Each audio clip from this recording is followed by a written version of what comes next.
Free eye operation camp, ये title था, वैसे भी इन्वर्टेड कोमा के अंदर दिया हुआ है तो समझ में आ रहा है, साफ साफ यही शीर्षक है इसका। By G D Sharma reporter. और इस रिपोर्ट को लिखने वाला कौन है, इसका नाम भी जरूर देना है, जी डी शर्मा। रिपोर्ट लिखने में सबसे पहले आपको जगह का नाम लिखना है, तो यहाँ पे जगह का नाम क्या लिखा हुआ है, चिड़ावा, आप अपनी मर्जी से कुछ भी लिख सकते हैं। फिर डेट, जिस दिन ये ऑर्गेनाइज हुआ है कैंप, उसकी डेट 26 अगस्त। N N G O organise a free eye operation camp at Dalmia senior secondary school Chirawa. तो एक एनजीओ, आप एनजीओ का नाम भी दे सकते हैं, उस एनजीओ ने क्या किया है, एक free eye operation camp organise करवाया है, आयोजित करवाया है। कहाँ पर, जगह भी देनी है, Dalmia senior secondary school Chirawa. People were informed through various means, लोगों को कई तरीके से सूचनाएं दी गई, सोशल मीडिया के माध्यम से या कोई और चीज़ों से, पर्सनली या कार्ड वगैरह बांट के। Many social workers helped voluntarily, कई समाज सेवी लोगों ने क्या किया, अपनी स्वेच्छा से वहाँ पर सेवा प्रदान की। और MLA mister Khandelwal inaugurated the camp, और इस कैंप का उद्घाटन किसने किया, हमारे MLA, member of legislative assembly, जो विधायक होते हैं ना वो, उनका नाम है मिस्टर खंडेलवाल, उन्होंने इसका उद्घाटन किया। A team of doctors headed by doctor Sudhir, और जो डॉक्टरों की टीम थी उसमें सबसे हेड कौन थे, डॉक्टर सुधीर। उन्होंने एग्जामिन किया भाई लगभग कितने लोगों को, 150 पेशेंट को, 150 रोगियों को। They admitted all of them, उन सबको उन्होंने क्या कर लिया, भर्ती कर लिया। A team of doctors operated on all the admitted patient, और जो डॉक्टर्स की टीम आई थी, आप उसमें बता सकते हैं कि कितने डॉक्टर्स थे, कितनी नर्सेज थी, उनका सबका स्टाफ कितना था, वो सारी चीज़ें भी आप लिख सकते हैं। उन्होंने क्या है, जो भी एडमिट हुए पेशेंट उन सबका एग्जामिनेशन किया, उनके ऊपर ऑपरेशन भी किया जिनकी ज़रूरत थी। All the doctors nurses and other staff perform their duties well, सभी डॉक्टर नर्सेज और दूसरे जो स्टाफ थे उन्होंने अपना कर्तव्य पूरी अच्छी तरीके से निभाया। All the patients and their family thanked all them, और जो सारे रोगियों ने और उनके परिवारों ने उन सबको क्या दिया, धन्यवाद। This camp was a great success, ये कैंप है बहुत ही सफलतापूर्वक हुआ। अब इस रिपोर्ट के अथवा में क्या आने वाला है वो चीज़ इंपॉर्टेंट है, क्या आने वाला है, जैसे ये रिपोर्ट तो हमने पढ़ ली फ्री आई ऑपरेशन कैंप की, 5 नंबर की आएगी। इसके अथवा में translate the following passage into Hindi, यानी जो पैसेज दिया होगा उसको आपको हिंदी में ट्रांसलेट करना होगा, और हिंदी में ट्रांसलेट आप तभी कर सकते हैं जब आपकी वोकैब अच्छी हो, तो इसलिए वोकैब पे भी ध्यान देना शुरू कर दो। Last Sunday I visited the national museum, पिछले रविवार को मैं कहाँ गया भाई, राष्ट्रीय म्यूजियम के अंदर गया। म्यूजियम आपको बताइए ना, संग्रहालय, अजायब घर। At the very entrance the status of the Buddha period were at display, यानी एंट्रेंस में ही, शुरुआत में प्रवेश द्वार पर ही क्या था, स्टैच्यूज़ थे। स्टैच्यूज़ का अर्थ क्या होता है, प्रतिमाएं वगैरह। बुद्धा पीरियड, बुद्ध के काल की दिखाई गई थी। इन वन सेक्शन, एक भाग में, I went through the works of art craft jewellery earthen pots pottery and metal wares, और इसके एक भाग में ये सारी चीज़ें दिखाई गई थी। तो देखो पहली लाइन का क्या है, गत रविवार में राष्ट्रीय म्यूजियम देखने गया, प्रवेश द्वार पर बुद्ध काल की प्रतिमाएं प्रदर्शित थी। एक भाग में मैंने कला कार्य, हस्तकला, जवाहरात, मिट्टी के बर्तन, मिट्टी व धातु के बर्तनों को देखा। In another portion, another section, I saw the coins of various ages, और जो दूसरे भाग के अंदर मैंने बहुत सारे जो एजेस थे, बहुत सारे पीरियड्स थे, समय जो थे, उनके सिक्के देखे, यानी राजा वगैरह के। Bearing the marks of various Kings and the flags of many countries, तो अलग अलग राजाओं के झंडे वगैरह थे वहाँ पर, और अलग अलग देशों के झंडे भी थे। In the armoury section, armoury section जो हथियारों वाला भाग होता है उसके अंदर मैंने देखा the Bhoj, sheets, helmets and swords of the past warrior, और दूसरे भाग में मैंने विभिन्न युगों के सिक्के देखे जिन पर विभिन्न राजाओं के चित्र थे, अनेक देशों के झंडे थे। हथियारों के भाग में मैंने भूतकाल के योद्धाओं के तीर कमान, म्याने, हेलमेट्स और तलवारें देखी। The art gallery presented the portraits of the British Kings, जो अंग्रेज़ों के राजा वगैरह थे उनके भी चित्र दिखाए गए थे इसके अंदर। And the noted Indian Maharaja's, और जो भारत के भी महान राजा थे उनके भी चित्र दिखाए गए थे। The dresses of the ancient kings and queens were just wonderful, और जो प्राचीन राजा रानियाँ थी उनकी जो ड्रेसें थी, पोशाक थी, वो वास्तव में आश्चर्यजनक थी बहुत ही। The fine utensil crockery and ink stands of the Mughal period were magnificent, utensil का मतलब क्या होता है, बर्तन वगैरह। तो प्राचीन राजाओं रानियों की पोशाकें बहुत विचित्र थी, मुगलकालीन बर्तन, क्रॉकरी और शाहीदान भव्य थे, शानदार थे, मैग्निफिसेंट थे। The visit to the museum was very rewarding, और जो इस म्यूजियम की यात्रा थी वो काफ़ी ज्ञानवर्धक रही, काफ़ी बढ़ावा देने वाली ज्ञान को। फिर question number 5, write a letter to the principal of your school complaining against the bad behaviour of the librarian of your school, यानी आपको अपने प्रिंसिपल साहब को कंप्लेन वाला लेटर लिखना है। किसके खिलाफ लिखना है, आपका जो लाइब्रेरियन है ना उसका व्यवहार अच्छा नहीं है, बैड बिहेवियर है इसलिए। तो इसके अथवा में क्या है, right A job application for the post of an English lecturer. अंग्रेजी के लेक्चरर बनने के लिए आपको एक जो पोस्ट है उसके लिए अप्लाई करना है। और कहाँ पर अप्लाई करना है, Mahatma Gandhi government senior secondary school Ramnagar. इसके प्रिंसिपल को लिखना है, यू आर गीत या गीता लिविंग इन जयपुर। ये आपका एड्रेस है, आपका नाम है, आपका नाम गीत या गीता है और आप जयपुर में रहते हो। तो सबसे पहले हम देखते हैं कंप्लेनिंग वाला लेटर। पहले भाई लाइब्रेरियन के खिलाफ हमें कंप्लेन करनी है। तो एग्जामिनेशन हॉल फागी, आप यहाँ पर जो लिखने वाला होता है ना वो अपना एड्रेस देता है। एग्जामिनेशन हॉल की जगह आप अपना जो एड्रेस है गांव का है या शहर का है वो दे सकते हैं। जैसे 25 Rani market Jaipur, PG road Jaipur. और फागी की जगह आप अपनी कोई लोकेशन का नाम लिख सकते हैं। जब तक अपने लेटर के अंदर एड्रेस नहीं दिया हुआ, अपनी मर्जी से हम कुछ भी लिख सकते हैं। अगर उसके अंदर दिया हुआ है भेजने वाले का एड्रेस, लिखने वाले का एड्रेस, तो बिल्कुल वही लिखना पड़ेगा। और इसके नीचे लिखनी है आपको डेट, 1 जून 2022-23 जो आप लिख रहे हो जिस दिन की डेट देनी है। फिर है the principal government senior secondary school, जिसको लिख रहे हैं उसकी पोस्ट लिखेंगे बंदे की। किसको लिख रहे हैं, प्रिंसिपल को लिख रहे हैं। और कौन से स्कूल का प्रिंसिपल है, गवर्नमेंट सीनियर सेकेंडरी स्कूल का प्रिंसिपल है, ये लिखना है। और फिर जो लोकेशन है, जगह है फागी, उसका लिखना है। फिर आपको एक लाइन छोड़नी है और सब्जेक्ट लिखना है। और सब्जेक्ट क्या था अपना, rude behaviour of librarian. Librarian का व्यवहार है वो सही नहीं है। फिर sir, the purpose of this letter is to express our dissatisfaction with the behaviour of librarian mister Sitaram Sharma. हम जो लेटर लिख रहे हैं इसका उद्देश्य क्या है कि हम भाई अपना जो लाइब्रेरियन है उसके व्यवहार से संतुष्ट नहीं है। और उस लाइब्रेरियन का नाम क्या है, Sitaram Sharma. He never replies properly, वो सही ढंग से जवाब भी नहीं देते कभी भी। His behaviour to the students as well as the staff is very bad. उनका जो व्यवहार है वो स्टूडेंट्स के प्रति, विद्यार्थियों के प्रति तो बुरा ही है, साथ में स्टाफ के प्रति भी बुरा है। Whenever something about books, magazines and newspaper is asked, he replies harshly. जब भी उनको किताबों के बारे में, पत्रिकाओं के बारे में, अखबार के बारे में पूछा जाए तो वो बहुत ही धृष्टता से जवाब देते हैं, बढ़िया तरीके से जवाब नहीं देते, यानी एकदम चिड़चिड़े स्वभाव से जवाब देते हैं। He always seems to be irritated, वो हमेशा ही चिड़चिड़े ही प्रतीत होते हैं, दिखाई देते हैं। फिर so please do the needful so that we may be benefited, तो इसलिए जो भी ज़रूरत है उसके हिसाब से कीजिए, हमें फ़ायदा होना चाहिए।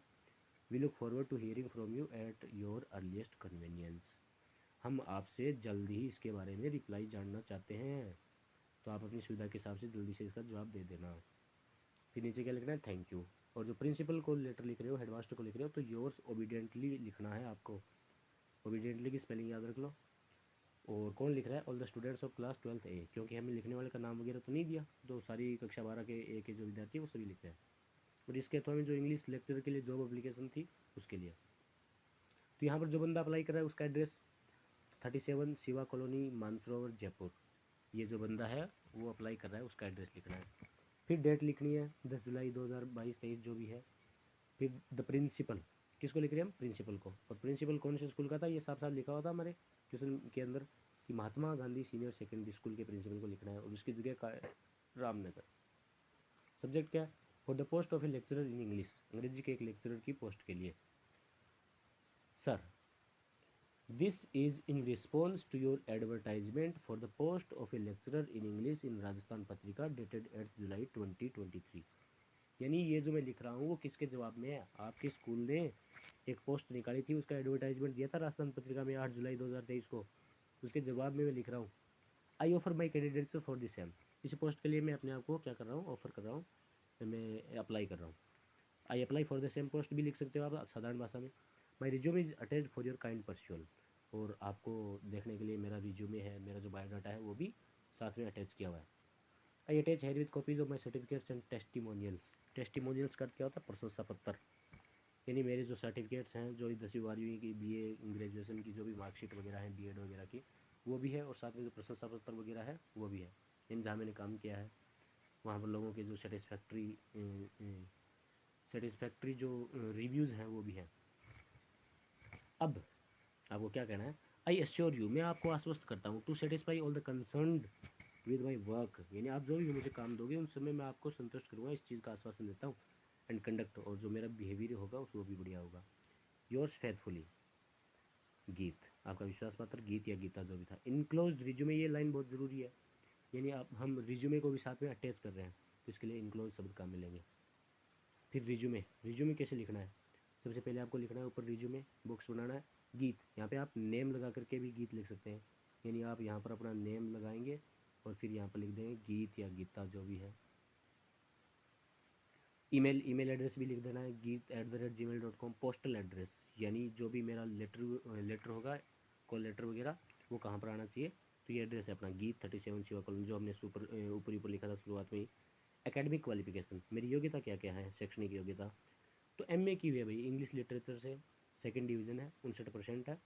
2000, अब आपको देखना है 2022-23 में किसने की है, उसके हिसाब से लगाना है, और कौन सी जगह से, राजस्थान यूनिवर्सिटी से की है। फिर बीए इंग्लिश लिटरेचर से और कब की थी, 2000, जैसे एमए 2 साल की होती है तो उससे 2 साल घटा देना है। अगर यहाँ पे आप 2020 लिख रहे हो तो 2020 से 2 साल घटा करके लिख देना, 2018 में कंप्लीट की थी, कहाँ से, राजस्थान यूनिवर्सिटी से। और आपको बीएड क्वालिफिकेशन भी ज़रूर लिखनी है कि बीएड की है मैंने, कब से कब तक की है, वो भी 2 साल की होती है तो 2 साल का उसका भी मार्जिन रखना है। फिर अदर्स, दूसरी क्या क्या योग्यता है मेरे पास, टुक पार्ट इन एनसीसी, मैंने एनसीसी के अंदर भाग लिया है, गेम्स एंड स्पोर्ट्स के अंदर भी भाग लिया है। एक्सपीरियंस, अब अपने को अनुभव भी है भाई, अनुभव कितने साल का है वो आपके ऊपर डिपेंड करता है। 3 साल का है, as a lecture in English at Sharma college Jaipur, Sharma college Jaipur में मैंने 3 साल तक पढ़ाया है, ये भी मेरा अनुभव है। एज क्या है अपनी, तो ये तो डेट ऑफ बर्थ जो आप लिखोगे उसके हिसाब से एज हो जाएगी, डीओ भी लिख देना आप।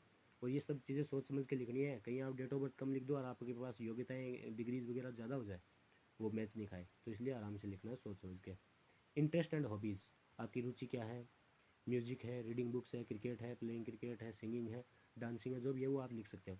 और सबसे इम्पोर्टेंट बात, आप क्या लिख सकते हो, यहाँ पे एक और चीज़ लिखनी है आपको, रेफरेंस, रेफरेंस भी देना है, यानी आपके कोई जानकार वगैरह हो उसका रेफरेंस दे देना, जैसे पिछले कॉलेज वाले जहाँ पर आपने पढ़ाया उसके प्रिंसिपल का रेफरेंस दे देना।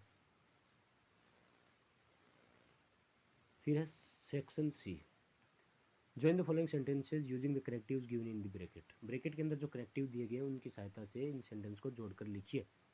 पहला क्या है, the boy was awarded, he top the class, और किससे जोड़ना है हमें, WHO, हु से जोड़ना है।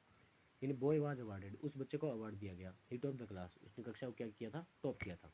तो इन दोनों सेंटेंस को जोड़ेंगे तो कैसे लिखेंगे, हु की खासियत क्या है, हु का अर्थ होता है जो, जिसे, जिसने, तो लड़का जिसने क्लास को टॉप किया था उसे अवार्ड दिया गया, इस प्रकार से वाक्य को बनाना है। तो इससे पहले क्या आएगा, नाउन आएगा, हु से पहले जहाँ पर आप लगा रहे हो नाउन या प्रोनाउन, और इसके बाद हु के बाद क्या आएगी, कोई हेल्पिंग वर्ब या मेन वर्ब आएगी, और हु क्या करेगा, दूसरे वाक्य के सब्जेक्ट को खा जाएगा, ही को खा जाएगा। तो अपना सेंटेंस कैसे बनेगा, the boy who top the class, top the class was awarded, पहले के अंदर क्या बच गया था, वाज अवार्डेड, तो ये वाज अवार्डेड लिख देना है।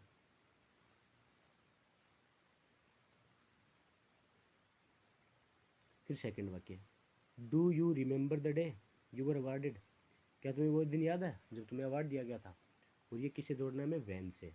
वैन जब कनेक्टिव के तौर पर काम में लिया जाता है तो इसका अर्थ होता है जब, और वैन है जो समय सूचक शब्द के बाद ही आएगा हमेशा, और इस वाक्य के अंदर समय सूचक शब्द क्या है, डे, दिन, तो दिन के बाद ही लगाना है। पहला वाक्य इंट्रोगेटिव है, ये भी ध्यान रखना। तो do you remember the day बन कैसे जाएगा उत्तर इसका, do you remember the day when you were awarded, आगे क्वेश्चन मार्क, क्या आपको वो दिन याद है जब तुम्हें अवार्ड दिया गया था। Question number 7, combine each set of sentences into one sentence as directed, जैसा कि आपको कहा गया है उस हिसाब से दो वाक्यों को जोड़ना है। पहला वाक्य है, आंसू वर्कड हार्ड, आंसू ने कठिन मेहनत की, he wanted to get good marks, वह अच्छे मार्क्स प्राप्त करना चाहता था।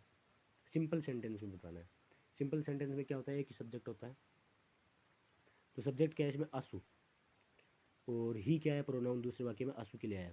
तो हम पहले क्या करेंगे, वर्कड हार्ड, आंसू worked hard to get good marks, यानी ही वांटेड को हटा देंगे, ये नेसेसरी है। तो आंसू वर्कड हार्ड, आंसू ने कठिन मेहनत की, क्योंकि टू गेट गुड मार्क्स, अच्छे मार्क्स प्राप्त करने के लिए, तो ये वाक्य क्या हो जाएगा, Ansu worked hard to get good marks. दूसरा, he used all his energy, उसने अपनी सारी ऊर्जा का उपयोग किया, ही बिकेम चैंपियन, वो क्या बन गया, विजेता बन गया। कंपाउंड सेंटेंस बनाना है आपको, संयुक्त वाक्य बनाना है। तो इसके अंदर क्या होता है, एक तो जो कार्य दिया होता है उसका, और दूसरा क्या दिया होता है उसका रिजल्ट दिया होता है। पहला कार्य क्या है, ही यूज्ड ऑल हिज एनर्जी, उसने अपनी पूरी ऊर्जा का उपयोग किया, और इसलिए वो क्या बन गया, चैंपियन बन गया। तो वाक्य कैसे बनेगा, ही used all his energy, full stop को हटा देंगे, सो इसलिए, देयर फॉर, हेंस, इन तीनों में से किसी एक का यूज कर सकते हैं, और फिर बाद में दूसरा वाक्य एज इट इज लिख दें, ही बिकेम चैंपियन।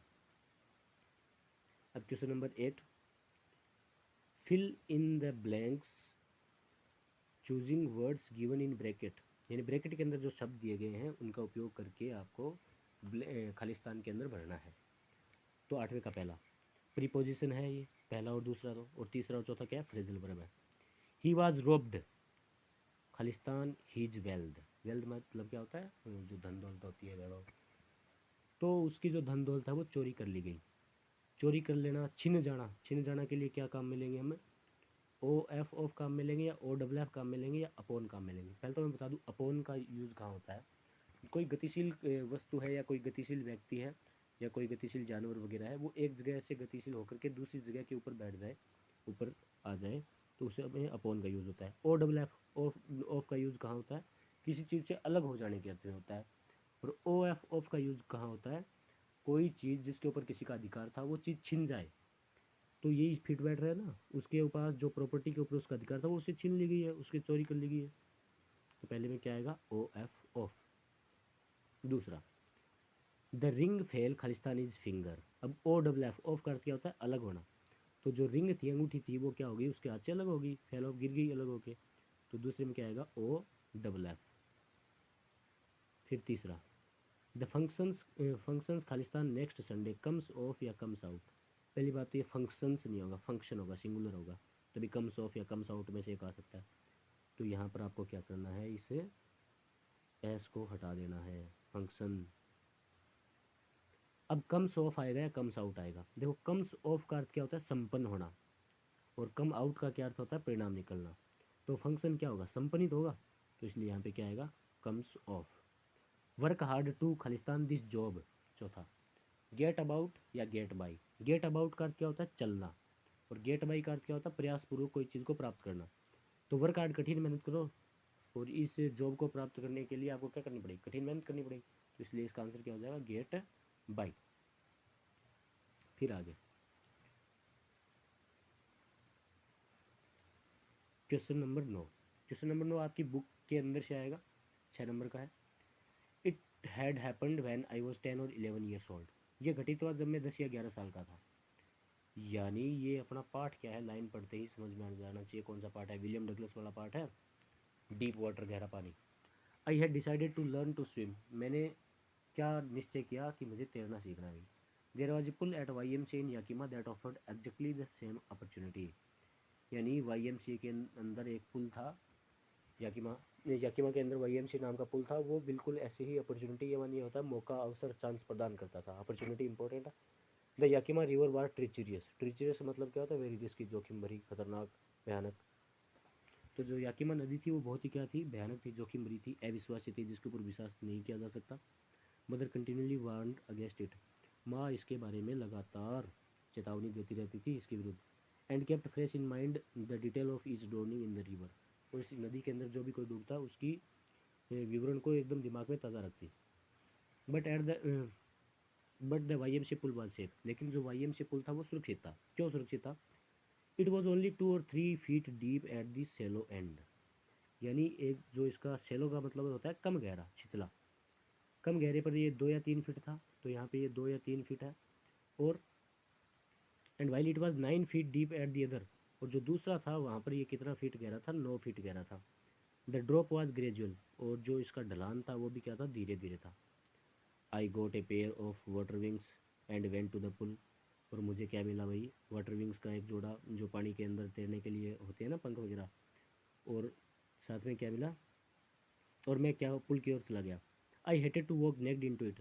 मुझे इसके अंदर बिना कपड़ों के चलना पसंद नहीं था, मैं इसे नफरत करता था। And so my skinny legs. और मेरी जो टांग थी ना वो पतली पतली, उनको दिखाना मुझे पसंद नहीं था। बट परंतु I subdued my pride and did it. मैंने अपने गर्व के ऊपर कंट्रोल किया और ये कर दिया, मतलब मैं इसके अंदर चला गया। अब question number 1, what was warned about Yakima river. Yakima नदी के बारे में क्या चेतावनियाँ दी जाती थी। तो इसका आंसर क्या होगा, the Yakima river was treacherous. Yakima river खतरनाक थी, ये चेतावनी दी जाती थी। दूसरा, how deep YMCA pool was. YMCA pool कितना गहरा था, तो आपने देखा था कि एक साइड में 2 से 3 फीट गहरा था, दूसरी साइड में 9 फीट गहरा था, और जो स्लोप थी वो भी ग्रेजुअल थी। तो ये लिखना है YMC pool was 2 or 3 feet deep at the shallow end and 9 feet deep at the other end. तीसरा, how were the legs of the narrator, जो नरेटर है, जो वर्णन करता है, जो लेखक है, उत्तर है, राइटर है, इसकी टांग कैसी थी भाई? देखो टांग, माई स्किनी लेग्स, तो टांग क्या थी? स्किनी थी। The legs of narrator were skinny. चौथा, how old was the narrator, ये जो लेखक था वो कितना एज का था भाई? तो 10 या 11 साल का था, शुरुआत में आया था। द नरेटर वाज 10 और 11 ईयर्स ओल्ड। पांचवा, find out the word from the passage similar in meaning to chance. Chance मतलब क्या था? मौका, अवसर। इसका समान अर्थ वाला शब्द कौन सा होगा? अपॉर्चुनिटी, आया था ना। छठा, find out the word from the passage opposite in meaning deep. Deep का विलोम शब्द, डीप का अर्थ क्या होता है? गहरा। गहरे का उल्टा क्या होगा? जो कम गहरा हो, छिछला। तो सेलो, डीप का क्या होगा? सेलो, SHALLOW। सेलो का क्या होता है? छिछला या कम गहरा। फिर question number 10, how does the metaphor of the red trap serve to highlight the human predicament. Human predicament का अर्थ क्या होता है? प्रेडिक्मेंट का कोई भी जो अप्रिय और कठिन परिस्थिति या स्थिति जिससे बाहर निकलना क्या हो? कठिन हो। इंसानों के अंदर जब ऐसी परिस्थिति आ जाती है, तो उसके अंदर जो रेड ट्रैप है, रेड ट्रैप चुएदानी वाला वो था, तो उसकी जो उसने एक स्टोरी बनाई थी भाई कि ये जो सारा संसार है वो एक चुएदानी है, इसके अंदर लोगों को फंसाने के लिए एक बैट रखी जाती है। तो उसके उसने किस प्रकार की तुलना की थी वो बतानी है। इसके अथवा में क्या है? How would you describe the character and temperament of Sophie's father. जो सोफी नाम की लड़की है गोइंग प्लेसेस, उसके अंदर उसके जो पिताजी थे, उसका करेक्टर कैसा था, चरित्र कैसा था, और उसका टेम्परामेंट कैसा था, व्यक्ति का स्वभाव कैसा था। 4 नंबर का है, दोनों अथवा में दोनों में से एक करना है आपको, जो बढ़िया तरीके से आता हो वो कीजिए। तो देखते पहले का answer. One day an idea struck the peddler. एक बार पेडलर को क्या आया? विचार आया। He was thinking about his red traps. वह अपनी चुएदानियों के बारे में सोच रहा था। और ये विचार कब आया पता है आपको? जब उसने उस बुढ़े आदमी के क्रोनोर चुराए थे ना, 30 क्रोनोर, झोंपड़ी वाले एक आदमी से, तब वो जंगल से भाग रहा था, तब उसे ये विचार आया था। Suddenly he felt that the whole world with its lands and seas, its cities and villages is nothing but a big red trap. तभी अचानक उसने सोचा कि ये जो पूरा संसार है, ज़मीन से, समुद्रों से सना हुआ, शहरों से, गाँव से सना हुआ, ये कुछ भी नहीं है सिवाय एक बड़े रेड ट्रैप के, चुएदानी के। It exist to set baits for the people. ये लोगों के लिए बैट रखता है। It offers riches and joy, shelters and food. ये क्या क्या देता है लोगों को? ये धन समृद्धि देता है, आनंद देता है, आश्रय देता है, भोजन देता है। Heat and clothing as beds to trap the people. लोगों को फंसाने के लिए उष्मा, नए नए कपड़े, भोजन, इन सब का लालच देता है। No one can get out of the trap of the world. कोई भी संसार के बेट से, जाल से, ट्रैप से बाहर नहीं आ सकता। Greed over powers him. लालच है वो उसके ऊपर कंट्रोल कर लेता है व्यक्ति पर। And he tries to get more and more. और वो इसको और अधिक पाने की कोशिश करता है। He become less and less happy as a result. और परिणाम स्वरूप क्या होता है? वो बहुत ही कम खुश हो पाता है। We all know about this trap. हम सब इस जाल के बारे में जानते हैं। येट फिर भी we voluntarily fall into it. हम अपनी स्वेच्छा से इसके अंदर गिरते हैं। This is our predicament. यही हमारी क्या है? वो दुर्भाग्यपूर्ण स्थिति है। और दूसरा क्वेश्चन क्या था इसके था में कि सोफी का जो पिता है उसके करेक्टर के बारे में और उसके टेम्परामेंट के बारे में बताना था। The description of character of Sophie's father is as under. इन सबसे पहले हम उसके चरित्र के बारे में बताएंगे। फिजिकली, भौतिक रूप से, शारीरिक रूप से, he has plump face and thick neck. उसका जो चेहरा था वो गोल मटोल था और उसकी गर्दन थी वो मोटी थी। He is a hard working man. वह कठिन मेहनत करने वाला आदमी था। He washes himself with the soap. खुद ही साबुन से नहाता था और कौन नहाए दूसरों भी। ही वॉच टेलीविजन। टेलीविजन देखता भी, बढ़िया बात है। He carries his children to watch football matches. ये अच्छी बात है इसकी। वह अपने बच्चों को फुटबॉल का मैच दिखाने के लिए ले जाता है। अब इसके the description of temperament of Sophie's father. इसके व्यक्तित्व का, स्वभाव का, स्वभाव के बारे में बता रहे हैं। He is of aggressive temperament. Aggressive का मतलब होता है गुस्से वाला, गुस्सेल, गुस्से से भरा हुआ, बात बात पे वो गुस्सा करता है। He says to Sophie. वह सोफी से कहता भी है, one of these days you are going to work yourself into a load of trouble. Talk yourself कि इन दिनों है ना तुम्हें, तुम्हारे ऊपर भारी मुसीबत आने वाली है। तुम ये कह रहे हो ना डेनी कैसी से मिली थी, लोग बाग पूछने लग जाएंगे फिर। Sophie request her brother not to tell her secrets to father otherwise he will murder her. Sophie तो यहाँ तक कह देती है अपने भाई को कि भाई मेरी जो राज की बात है ना वो पिताजी को मत बताना, वो मुझे मार डालेंगे, मेरा मर्डर कर दे। He does not believe on the story of Sophie's meeting with Danny Casey. और जब सोफी ये कहानी बनाती है कि वो डेनी केसी से मिलती है, हालांकि ये कल्पना ही होती है, सही बात है, तो वो उसके ऊपर विश्वास भी नहीं करता है। फिर question number 11, answer the following question in 20 to 25 word. 20 से 25 शब्दों के अंदर जवाब देना है आपको। पहला, what explanation does the author offer for the children not wearing footwear, यानी बच्चों ने जो चप्पलें नहीं पहन रखी है उसके बदले क्या एक्सप्लेनेशन दी जाती है, क्या व्याख्या की जाती है, और क्या लेखिका इस बात को स्वीकार करती है। कौन से पार्ट से? लॉस्ट स्प्रिंग, खोया बसंत, the stories of stolen childhood, खोई हुई बचपन की कहानियों के अंदर से ये पार्ट को लिया गया है। तो इसका आंसर क्या होगा? The author does not accept the argument of some people that it is a tradition to stay barefoot, यानी लोग बाग क्या कहते हैं कि भाई ये तो परंपरा है नंगे पाँव रहने की, ये सब पैसों की कमी की वजह से नहीं है, this is not because of lack of money. लेकिन लेखिका ऐसा नहीं कहती है। तो लेखिका क्या कहती है? She considers a perpetual state of poverty as the main reason of their being barefoot.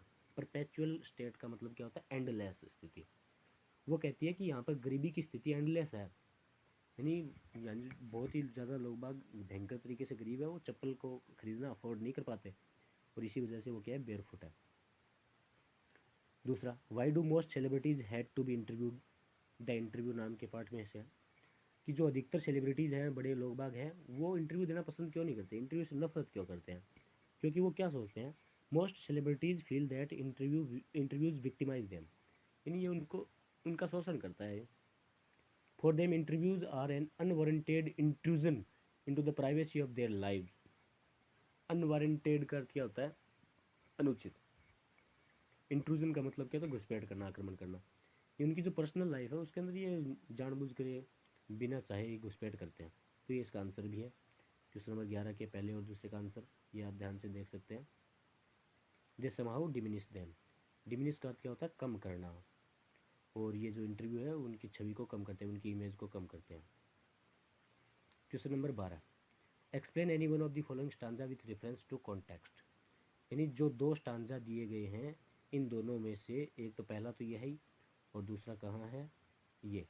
इन दोनों में से किसी एक को एक्सप्लेन करना है, और कितने मार्क्स का है ये इंपॉर्टेंट है, 6 मार्क्स का है। तो पहला क्या है?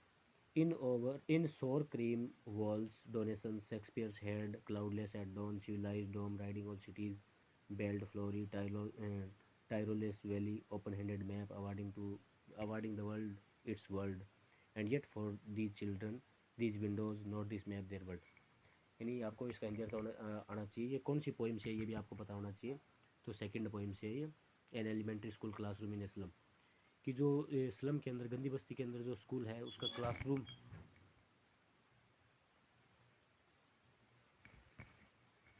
और सिविलाइज्ड डोम, जो सभ्यता का गुबंद है वो सारे शहरों पर छाया हुआ है। और जो उषा काल के बादल विहीन जो दृश्य है वो, घंटियाँ, फ्लोरी फूलों के दृश्य, टायरोल्स वैली है, घाटी है, उसका दृश्य। Open handed map awarding the world its world, जो इस संसार का नक्शा है, जो इस संसार को संसारिक सुख सुविधाएं दे रहा है। फिर भी इन बच्चों के लिए ये खिड़कियाँ, ना कि ये मैप उनका संसार है, खिड़कियाँ ही उनका संसार है। खिड़कियों के बाहर वो झांक कर देखते हैं बाहरी संसार को। Where all their futures painted with a fog, जहाँ पर उनका भविष्य है वो एक धुंध से छाया हुआ है, धुंध से पेंट किया हुआ है। A narrow street sealed in a lead sky far far from rivers capes and stars of words, एक संकरी गली है जो आसमान से आती है, जो नदियों से, अंतरिपों से, तारों से, शब्दों से, इन सब से क्या है? दूर है। तो इसका क्या करना है आपको? रेफरेंस टू कॉन्टेक्स्ट देना है। तो सबसे पहले देखते हैं reference. These lines are from Stephen Spender's poem an elementary school classroom in a slum, यानी ये जो लाइनें हैं ये किससे ली गई है? पोइम का नाम लिखना है, an elementary school classroom in a slum, और इस पोइट का नाम क्या है? Stephen Spender. आप इस चीज़ को ऐसे भी लिख सकते हो, these lines have been taken from the poem an elementary school classroom in a slum composed by Stephen Spender. Context, context के अंदर क्या है? मुख्य जो थीम है वो पता नहीं होती है। The poet is describe the classroom of a school in a slum and the future of children studying there, यानी कवि इसके अंदर जो कक्षा है एक गंदी बस्ती के स्कूल की, जिसके बारे में बताता है, और यहाँ पे जो पढ़ने वाले बच्चे उनके भविष्य के बारे में बताता है। एक्सप्लेनेशन, और एक्सप्लेनेशन के अंदर क्या है? आपको अपने शब्दों के अनुसार लिखना है। तो एक्सप्लेनेशन आप देख सकते हैं किस प्रकार है। यही जो दिया गया है हमें उसको अपने शब्दों में व्यक्त करना है। दूसरा, sometimes I feel myself I can hardly bear the thought of so much childish longing in vain, the sadness that lurks near the open window there। ये हमारे जो द सैड नाम की पोइम है उससे लिया गया है, द सैड या रोड साइड स्टैंड। तो रेफरेंस क्या है? These lines have been taken from Robert Frost poem a roadside stand. ये जो लाइनें हैं वो कहाँ से ली गई है? रॉबर्ट फ्रस्ट की जो कविता है ए रोड साइड स्टैंड, सड़क के किनारे जो छोटी दुकान होती है ना, जो लोग बना लेते हैं अपनी आजीविका चलाने के लिए, उसके बारे में दिया गया है। Context, the poet conveys in this line how the poor stand owner waits all the day for at least one of the thousand of cars to stop at his shop. इन जो छोटी दुकानों के जो दुकानदार होते हैं वो सारे दिन इंतजार करते हैं कि जो हज़ारों कारें जा रही है उनमें से कोई एक कार तो उसकी दुकान के आगे रुके। But he disappointed when no car stop there to ask about the price of his wares. Wares मतलब क्या होता है, माल, सामान वगैरह। लेकिन वो फिर डिसअपॉइंट ही होता है, निराश होता है, कोई भी कार नहीं रुकती उसके जो माल है उसकी कीमत को पूछने के लिए। और इसके हिसाब से आपको एक्सप्लेनेशन भी देनी है, तो आप देख सकते हैं इसके अंदर, वीडियो को पॉज करके देख सकते हैं। फिर है question number 13, what are we single minded about, what should we do. हम किस चीज़ के बारे में संकीर्ण सोच रखने वाले हैं। सिंगल माइंडेड का मतलब क्या होता है, एक ही चीज़ के ऊपर ध्यान देना, बाकी चीज़ों पर ध्यान नहीं देना, संकीर्ण सोच होना। और हमें क्या करना चाहिए इनके हिसाब से। तो the poet says that we are single minded about keeping our lives moving by indulging in ceaseless activities। ये जो कीपिंग क्वाइट है, जो कविता है शांत रहने की, मैं 12 तक गिनूंगा, आप सब लोग शांत हो जाओगे, सारी एक्टिविटीज़ को बंद कर दोगे, उसके अंदर से लिया गया। The poet says that we are single minded about keeping our lives moving by indulging in ceaseless activities. Indulging का अर्थ क्या होता है, लिप्त होना, किसी चीज़ में लगे रहना। जो हमारी गतिविधियाँ हैं जो कभी बंद नहीं हो सकती, उनके अंदर हम लग रहे हैं, इसके बारे में। We think that life is a race to run and win. हम सोचते हैं कि ज़िंदगी क्या है, दौड़ का नाम है, जीत का नाम है। We never look back and never जज और एक्शन। हम कभी भी अपने जो काम है उनको नहीं देखते, पीछे मुड़कर नहीं देखते। एज ए रिजल्ट, और इसके परिणाम स्वरूप, we fail to understand ourselves and we keep preparing to destroy one another. और हम अपने आप को समझने में असफल हो जाते हैं और एक दूसरे को नष्ट करने में लगे रहते हैं। This leads us to a stage of permanent sadness. और इससे हमारे अंदर क्या होती है, एक स्थायी दुखी का भाव हो जाता है, कॉन्फ्लिक्ट यानी विद्रोह का भाव हो जाता है, संघर्ष का भाव हो जाता है। We should think of our previous action and try to correct them. हमें अपने जो पिछले कार्य है उनके बारे में सोचना चाहिए और उनको सही करने की कोशिश करनी चाहिए। और इसके अथवा में क्या है, what is the significance of image of tigers in the poem aunt Jennifer's tiger. जो आंट जेनिफर टाइगर पोइम है उसके अंदर जो टाइगर्स हैं वो किस प्रकार की इमेज को प्रस्तुत करते हैं। The tigers in the poem are symbol of absolute power in their habitant and their free proud and fearless nature. जो टाइगर होता है, बाघ होता है, वो अपने नेचुरल आवास के अंदर क्या होता है, एकदम आज़ाद, गर्व से भरा हुआ, बिना डर के। The tiger stand is sharp contrast to aunt Jennifer who suffers terribly at the hands of her domineering cruel husband. और ये जो टाइगर है जो वो बना रही है वो उसके व्यक्तित्व से बिल्कुल भी मैच नहीं खाते, क्योंकि आंट जेनिफर टाइगर के ऊपर उसके पति का या शादी का बंधन है, बोझ के तले वो दबी हुई है। She lives in a constant fear of her husband. वह अपने पति के भय में जीती रहती है। एंड फियर से rebuke from him for whatever she does as a hobby or a duty. और जो भी वो कर रही है, जो भी डांट फटकार उसे वो सहन कर रही है, उनसे वो कभी भी कतराती नहीं, मतलब वो सहन ही कर लेती है, अपना कर्तव्य समझ के, अपनी रुचि समझ के। ही suppressed wish to be bold, proud and fearless like tigers is expressed in her artistic creations। वो चाहती तो है इन टाइगर्स के जैसा बनना, लेकिन वो बन नहीं पाती है, तो अपनी इच्छाओं को किससे जाहिर करती है वो, इन टाइगर्स के माध्यम से। Question number 14, why was the mother been compare to the late winter's moon. माँ है उसकी तुलना देर सर्द के चांद से क्यों की गई है। तो इसका आंसर क्या होगा, जो माँ की जो एज है, पहली बात तो वो ज़्यादा होगी। माई मदर एट 66 का मतलब क्या है, 66 की उम्र में मेरी माँ 66 साल की होगी, वृद्ध है। तो उनका जो चेहरा है वो पीला पड़ा हुआ है, रंगहीन है और बीमार जैसा दिखाई दे रहा है। और सर्दी का जो चांद है वो भी ऐसा ही दिखाई देता है, क्योंकि वैसे भी सर्दी प्रतीक किसका है, बुढ़ापे का प्रतीक है। तो the poetess mother looked like the winter's moon, pale, wan and sickly. Moreover, winter is a symbol of old age also. The mother too is old and weak, hence the comparison is good। तो जो भी तुलना की गई वो बढ़िया है। इसका आंसर ये रहा, आप नीचे देख सकते हैं। Why is grandeur associated with the mighty dead. Grandeur का अर्थ क्या होता है, ग्रेंजर का अर्थ होता है शान, शानो शौकत, वैभव। माइटी डैड का मतलब क्या था, पराक्रमी जो मृत, हमारे जो शहीद हैं, उनके साथ ये शान शब्द क्यों जोड़ा गया, इसका क्या मतलब है दोनों को जोड़ने का। तो इसका आंसर क्या है, the mighty dead have a grandeur associated with their names, they are remembered for their miraculous thoughts and deeds. यानी उन्होंने जो भी बढ़िया काम किए, चमत्कारी काम किए, बहुत ही महान काम किए, उनके लिए उनको याद रखा जाता है, उन्होंने अपना बलिदान दिया है। जैसे हम अब बात करते हैं अपने आज़ादी के जो लोग बाग जिन्होंने अपने जीवन को बलिदान दे दिया था ताकि हम एक स्वतंत्र वातावरण के अंदर सांस ले पाए, रह पाएँ। They become ideals of a nation, वो देश के आदर्श बन जाते हैं। Their grandeur inspires coming generation, जो आने वाली पीढ़ियाँ हैं उनको इंस्पायर करती है, प्रेरणा देती है उनके वैभव, उनकी शान और शौकत, उनके बलिदान। Question number 15, answer the following question in about 80 words, 80 शब्दों के अंदर जवाब देना है। How does Jo want the story to end and why. ये पार्ट है शुड विजार्ड हिट मम्मी, क्या जादूगर को मम्मी को पीटना चाहिए। उसके अंदर जो नाम की लड़की होती है वो अपने पिता से, जैक से हमेशा ही कहानी सुनती है, और अब वो क्या चाहती है कि भाई जो स्टोरी है जो उसके पिता ने उसे सुनाई है रोजर स्कंक वाली, वो एंड के अंदर थोड़ी सी बदल जानी चाहिए। क्यों बदल जानी चाहिए उसका जवाब देना है। इसके अथवा में how did the narrator achieve a respectable position, we too are human being, हम भी इंसान है। उसके अंदर जो जो लेखिका है वो एक सम्मानित स्थिति कैसे प्राप्त करती है, इसका जवाब देना है। तो देखते हैं। जो wants her father to make a change in the story, the wizard must take the magic wand and hit skunk's mummy.